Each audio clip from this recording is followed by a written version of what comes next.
What's up, everyone? Welcome to This Day in Philly Sports History for August 30th, 2024. I'm your host, Jim Montgomery. Welcome to a Feel Good Friday edition of the podcast. Back-to-back Feel Good days. You have to love that. And it's even extra more Feel Goodery today, if that is even the way to say it, because of the great Phillies win yesterday. Might as well just go right in and start with that. For the first 5 innings, it looked the same as it has most games against the Braves, even the Astros series, or the last game of the Astros series, where the Phillies offense just was asleep at the wheel. Christopher Sanchez was not pitching bad, made 2 bad mistakes, gave up those home runs, and those were bombs too. Like, those were just well-hit balls. It wasn't a meatball or anything like that, just good hitting by the Braves, but it did look like they were on their way to their second straight loss and just not having the Braves number. And then all of a sudden, they woke up. Brandon Marsh with a homer, Castellanos with a homer, and all of a sudden, I think, not 100% there yet because I want to see how this series plays out. However, I think they're back. I mean, there was something that really just kind of clicked yesterday. I know there's still some people that are saying that Bryce might be a little banged up, and I don't know. But overall, what a great game. It did seem like their approach at the plate, even though they weren't getting the runs in, they were getting guys on base. They were drawing walks against Charlie Morton. So the approach was still there. So that's why I would have been feeling obviously more down than what I am now if they'd have lost that game. But the approach at the plate is still good, which that should bode well going into the rest of this series. We got Ranger on the mound today. Always good. I love Ranger. You guys know for the past 2 years I've been all about the Ranger. It's the Ranger Suarez game. We need one of those great Ranger Suarez performances today. And then you got Wheeler and Nola lined up. So the lead is 6 games. I think there's something different happened in that game. It was almost like it had a very October feel to it. And despite whatever the Phillies can or can't do versus the Braves in the regular season, there's something that just historically, going back to 93, that the Phillies just play well against the Braves when it matters the most. Last night certainly was one of those games. I want to continue to keep that momentum tonight. Let's go. But great win for the Phils last night. Come from behind. The bullpen looked good. And like I said, the approach is still good at the plate. So let's continue that. Today it is Christopher Sanchez on the mound taking on Lopez for the Braves. Again, the last time, I'm sorry, not Christopher Sanchez, Ranger Suarez versus Lopez. Sanchez pitched last night. My notes are all running together. I was just so excited when I was jotting them down last night. But let's win the first 2 games and then really put the pressure on the Braves. Because if the Phillies can win tonight, I feel as though obviously the pressure is squarely on the Braves. And then the Phillies can play loose because they know they're coming out of here at worst with a 5-game lead. So tonight is a critical game in this series, but I'm very, very close to saying they're back. I will say it was nerve-wracking for the first 5 innings or so. It's like, oh, God, here we go. But something clicked, and that's the type of thing and the type of vibe you want to kind of – we talk a lot about vibes with this team, but that's the vibe, the second half of that game. It seemed like, and it could have just been the way the cameras – I don't know what it was, but that bullpen, it seemed like Kerkering, Strom, and Hoffman were throwing heat last night. So they seemed like they had a little bit of extra pep in the step. I think I was half paying attention because the kids were getting ready to go to bed. I think Kerkering hit 100 last night. So that is – all signs are pointing in the right direction for this team right now. So let's not screw it up and keep that momentum going tonight. Tawan Walker news, didn't expect it this soon, but he will be sent to the bullpen as the long man, which pretty much means he's not going to get into a game unless they have a big lead or they are down a lot. And I guess if he's going to have to be on the team, that's okay. Did not get any updates yet on Bohm. He did leave the game with a hand injury. X-rays were negative, though. that could be a concern. Obviously, you don't want to lose Bohm for any extended period of time. But I like having Edmundo Sosa, who has stepped in when Trey was out. So obviously it's a downgrade, but if Bohm does have to miss a few games, I'm confident. I like Edmundo Sosa. But 6-game lead now on the Braves. The Brewers won, so the Phils are still 2 games up on them. Dodgers won, so they're 1 game back. However, that's essentially like a half a game because the Phillies have the tiebreaker against the Dodgers. So heading into September, they might be finally turning it around. It took all summer, but if they're going to turn it around and get back to the way they were, this is the perfect time to do it. Some housekeeping notes. Please check out my boys over at the I'll get it right.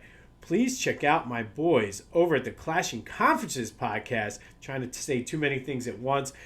2 new episodes out. The baseball one dropped this morning. I had a chance to sit down with them and hang out on Wednesday night. We had a lot of fun. So that is available wherever you get your podcasts as well as on YouTube. Always fun to go on another podcast and really support them. And again, had fun. Talked some trash about the Phils. We even touched on a little bit of Eagles on the podcast. So go check them out. And then if you're ready for football, college football kicked off last night. The OGs are back from the NFC East edition. That dropped yesterday. Had a chance to watch the episode.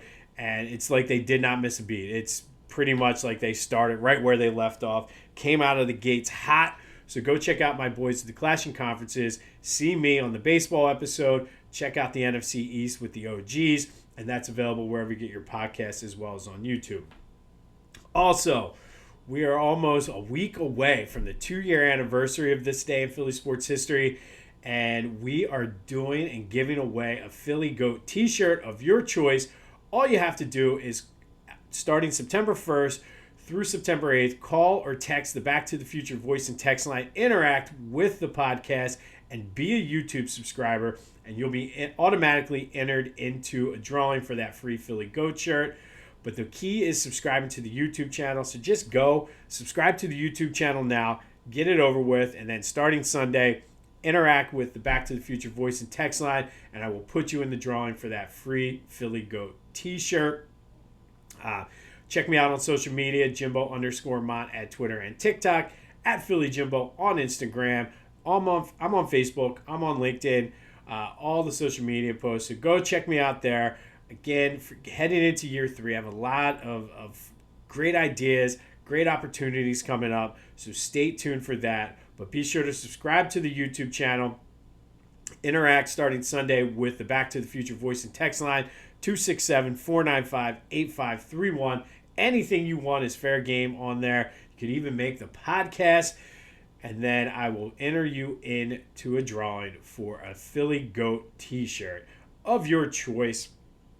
And then starting Sunday through the anniversary show, we're going to have some fun with number 2. So there's going to be lots of opportunity for you to get in and interact with the Back to the Future voice and text line. But that all gets underway on Sunday as we move toward the 2-year anniversary of this day in Philly sports history. And we sure have come a long way in 2 years. Kind of will give a little bit of a retrospective throughout the week too. Relive some memories over the past 2 years. But that all gets started Sunday, September 1st, and you have a chance to win a Philly Goat t-shirt. Don't want to wait. Go to phillygoat.com now. Use the promo code Jim Montgomery for 10% off your order. They got all kinds of stuff. You guys have been great with going there. They have all the John Kruk gear that benefits the Battle Brothers Foundation. So go to Philly Goat, do some back-to-school shopping, check out their site, and if there's 2 or 3 shirts that you like and you're feeling lucky, buy 2 of them, interact, get into the drawing, and you can get the 3rd one absolutely free. But for now, use the promo code Jim Montgomery to take 10% off when you do your shopping. All right. So college football season kicked off yesterday, and my Temple Owls take the field tonight in Oklahoma to play the Sooners. Now, who knows? Honestly, at this point, for Temple this year, who knows what the season's going to look like? I don't know. We've dropped so far in almost 10 years from where we were at our peak. But between the transfer portal and some of the issues that they've been having with NIL money, you never know. They could come in, put it together, and have a magical season, or they could just be more of the same that they had. Once again, their win total is set over under 2.5 games this year, so everyone is expecting them to be bad. I don't know. They're going to get blown out tonight. The question, I guess you could say, is are they going to get beat by 42.5 points? My gut is telling me no. That's a hell of a lot of points for an Oklahoma team that does have some questions. Likely will be looking to run up the score a little bit. Well, I don't know what to expect. My lean here is Temple plus the 42.5. But without really knowing what either team is going to look like, that's just a lot of points either way to lay. However, I do like, because I made this bet last year. It was a very similar bet. There's not really looking through Temple's schedule, there's not any locks on the schedule that they're going to win this game. But 2.5, man, I don't think they're going to be that bad. Plus, you get plus money on the over. All they have to do is win 3 games. I really like that bet if you're looking for some Temple action. I've won it the past 2 years.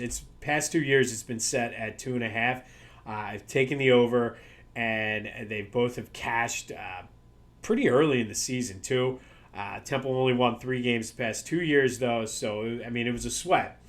But once they got to the third win, it was good. But at plus money, I do like the Temple Owls over 2.5 wins this year. It won't be easy. But if you're looking for something, I'm going to the James Taylor concert tonight, so I will be paying attention on my phone. But 42.5, I think I was more hesitant prior to today, based on what happened yesterday. You had a lot of large double-digit underdogs playing well, so why can't the Owls? Why not? Let's start the season off right. Let's think positive. We've been saying if you believe it, you can achieve it. Well, I like the Temple Owls over 2.5 wins. I also like them plus 42.5 points tonight. Let's go. Let's go shock the world and knock off Oklahoma. I used to say it every year when they played Penn State, and it never happened. But maybe this year when they're bad. But we'll see. This could go back to the later days, though, this season or this game anyway. If you're a Temple grad around my age, you know when they played at the Vet, they used to give out the free tickets in your orientation bag, and we would go down there and see Miami, Santana Moss run all over us. We would see Michael Vick, and they would get blown out pretty bad. So I'm hoping and thinking that Temple will keep this close with some of the guys they got in from the transfer portal. But we'll see. We'll have more on that tomorrow. All right, moving on. Sticking with football, though. Moving on to the Eagles. The injury bug is starting. James Bradberry has a lower leg injury and is expected to miss 6 to 8 weeks, which we all know how James Bradberry and just how we feel about him. But that's a huge loss for the depth of the secondary.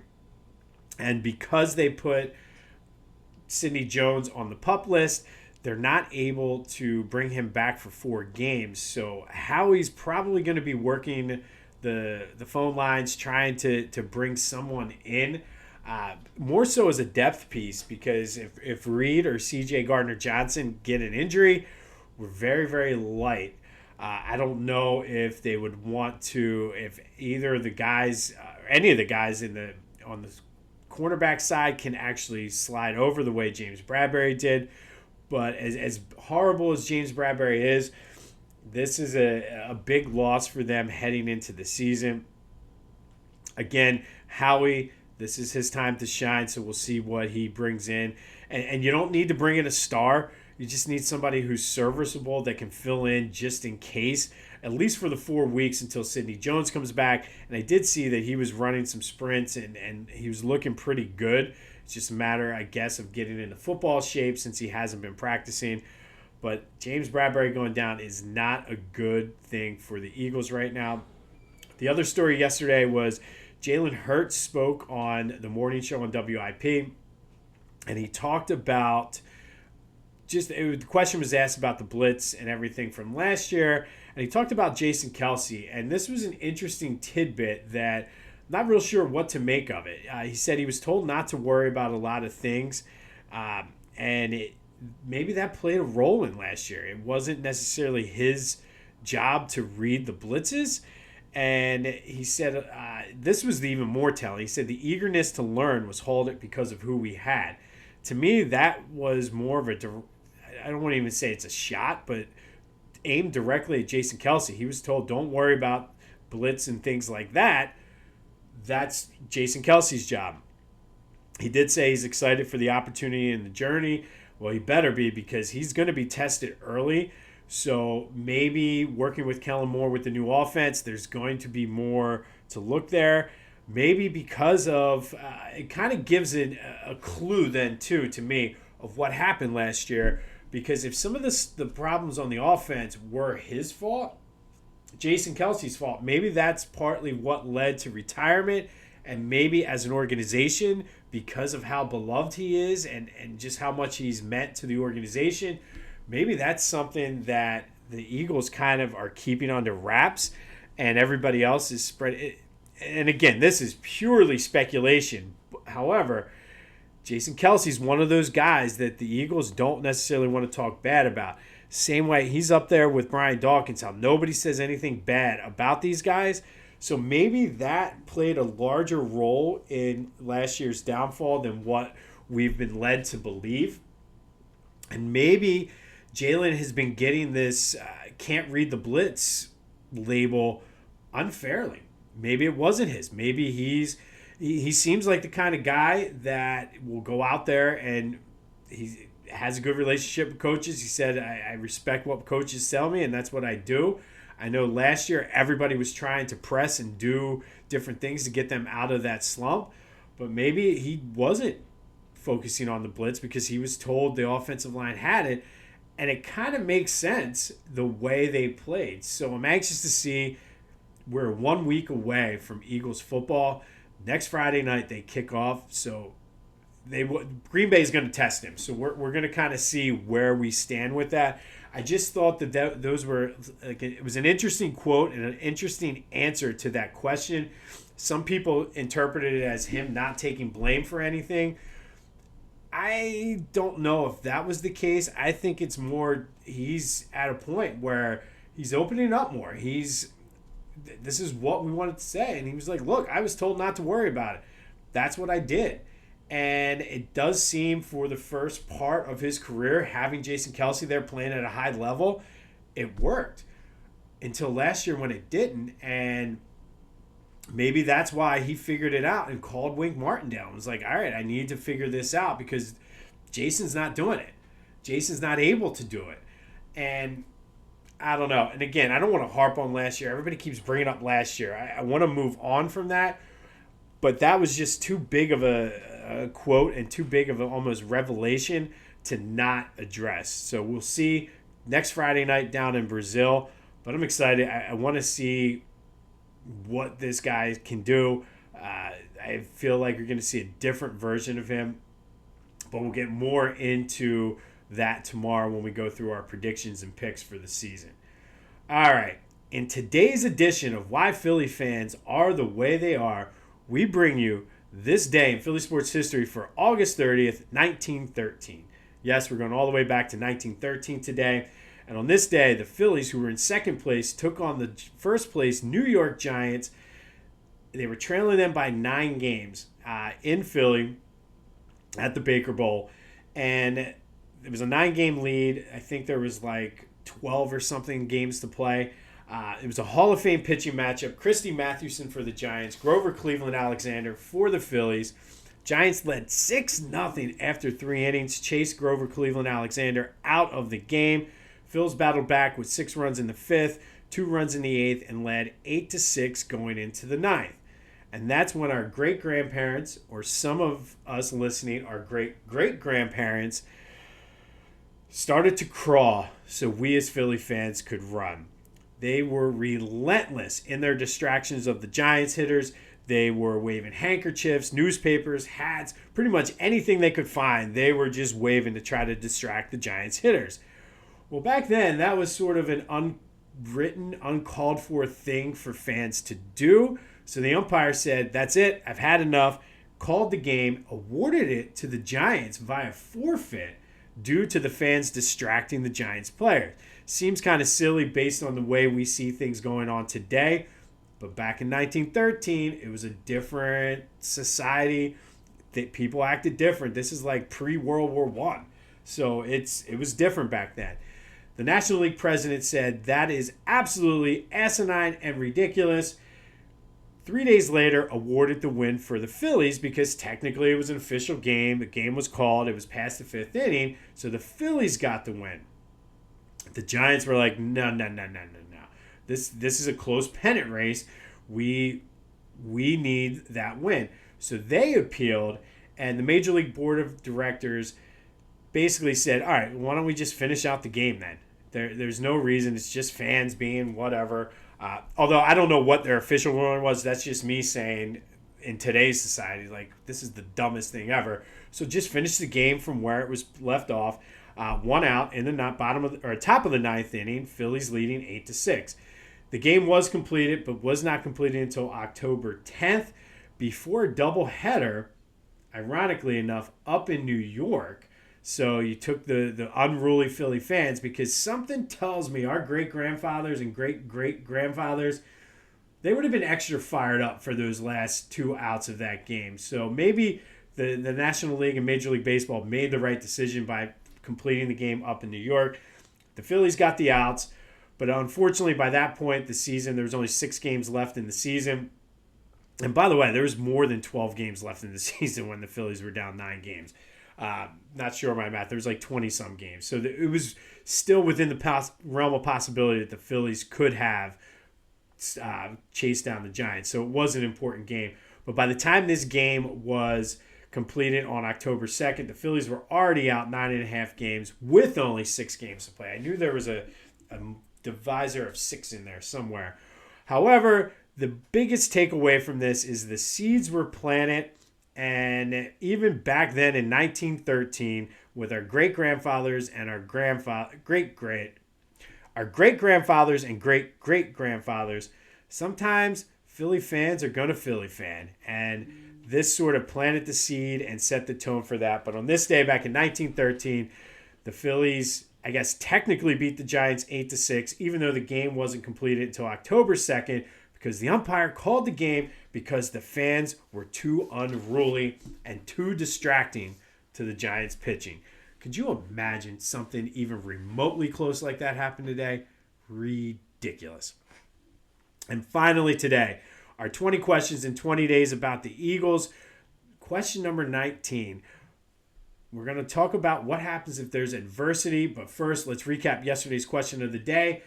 I asked, are you concerned about the offensive line and lack of depth at the offensive line? 55% of you said, no, you're not concerned. Going into yesterday, that was my biggest concern about this team. Now I'm starting to be a little concerned about safety depth now that James Bradberry's out.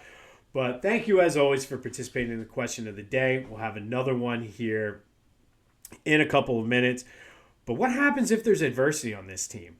Last year, obviously, things snowballed, and we had good leadership. We had Jason Kelce. We had Fletcher Cox, and it just got out of control. I think all preseason, between Jalen Hurts, Nick Sirianni, A.J. Brown, all of the players are saying the right things. Jalen does seem like a different person. He seems more relaxed. He seems more like he's ready to come out and say what's on his mind, and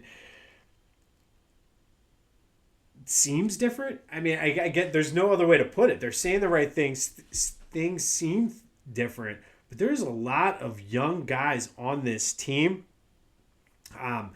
You have Lane Johnson, who's not really the outspoken kind of guy. C.J. Gardner-Johnson, yeah, he brings swag, but I don't know if he's the guy that, because of all the trash he talks, is going to be the guy in the locker room if things go south that you're going to rely on. Slay was on the team last year, and all Slay did during that stretch was basically say, it wasn't me, I played well. So I don't see him being that guy at all. Could be Jalen. It should be Jalen. Maybe a guy like Jordan Mailata. Maybe a Jalen Carter or Jordan Davis steps up. But I'm nervous if this team loses 2 or 3 games in a row or gets off to a slow start. And the slow start, I know we're all high on the Eagles. There's a very good possibility that this team gets off to a slow start. They, in theory, based on who they play and the fact that the Packers are supposed to be good, Atlanta is much better. Although, luckily, we're playing them on primetime, and we all know how Kirk Cousins is on primetime. But there is a very distinct possibility that this team starts off 0-2. And there's, at this point, based on what happened last year, there's nothing more adverse than this team starting off 2-0. How will they handle that? Will they start having doubt? Will the ghost of last year start creeping into their minds? I do feel they're better equipped than they were last year because they've lived through it, and it seems as though. However, man, that is as much as we're high on this, the offense is going to put up points, and Jalen Carter is going to be a beast. It's a very, very not strong, but it's a real possibility that this team starts off 0-2 and then heads on the road. I mean, how are they going to do it? I mean, I know as fans, our doubts are going to start creeping in. Nick Sirianni is going to get skewered in this town if they start off 0-2. Jalen Hurts is going to get skewered in this town, especially if he does not play at a high level. The defense is going to get skewered if they start off 0-2. And, I mean, it could happen. I mean, let's be 100% honest and real. It very well could happen. Yes, they know better. They will go to lengths to try to avoid having what happened last year. But as that thing snowballed last year, the more it went on, the more they pressed, the worse it got. We saw what happened this summer with the Phillies, too. So that is my of all of the things I'm worried about this year, a little bit of adversity, especially if they start off 0-2, that is my biggest concern for this team. And I don't know. So that's my question to you. Will the collapse of last year haunt the Eagles this year? I think I worry that it will. 267-495-8531. That's the Back to the Future voice and text line. Let me know your thoughts and get anything else you want out. But I'm telling you, it's a very legitimate concern of mine. Even if they go 1-1, depending on how they play, things could get a little adverse. So how will this team handle adversity this year, knowing that you had a historic, epic collapse to finish out last season? Will that haunt them throughout the year? I mean, I think that it has to. It has to be on their mind, especially when things start going south. But let me know your thoughts. 267-495-8531. That's the Back to the Future voice and text line. Get anything else Philly sports related off of your chest. We finish up our 20 questions in 20 days tomorrow. We're going to start. I'll go through my picks, predictions, everything you want for the 2024 Eagles. But let me know your thoughts. 267-495-8531. Will the collapse of last year haunt this Eagles team this year? On this day in 1913, Phillies beat the Giants 8-6 in a game that was completed on October 2nd because the umpire called the game because the fans were being mean to the Giants hitters. Yes, that's essentially what happened. But let me know your thoughts on Jalen Hurts, James Bradberry, the ghost of last year. Give your prediction for the Phillies game tonight. Check out my boys over at Clashing Conferences. You'll see a familiar face. This guy on the baseball episode this week had a lot of fun. That's available wherever you get your podcasts as well as on YouTube. Remember, starting Sunday, we'll kick off our second anniversary week celebration, and you will have a chance to win a Philly Goat t-shirt of your choice. It is a holiday weekend. As I always say, be safe. Don't be an idiot. Don't do something stupid, but have fun. Good luck in your drafts. I have the first pick coming up. Let me know who you think I should take. I think it's obviously McCaffrey, but it scares the hell out of me to take Christian McCaffrey with the number one overall pick. Give me your advice on that. This has been This Day in Philly Sports History for August 30th, 2024. My name's Jim Montgomery. Go have yourselves a Friday, and until next time, I will see you when I see you.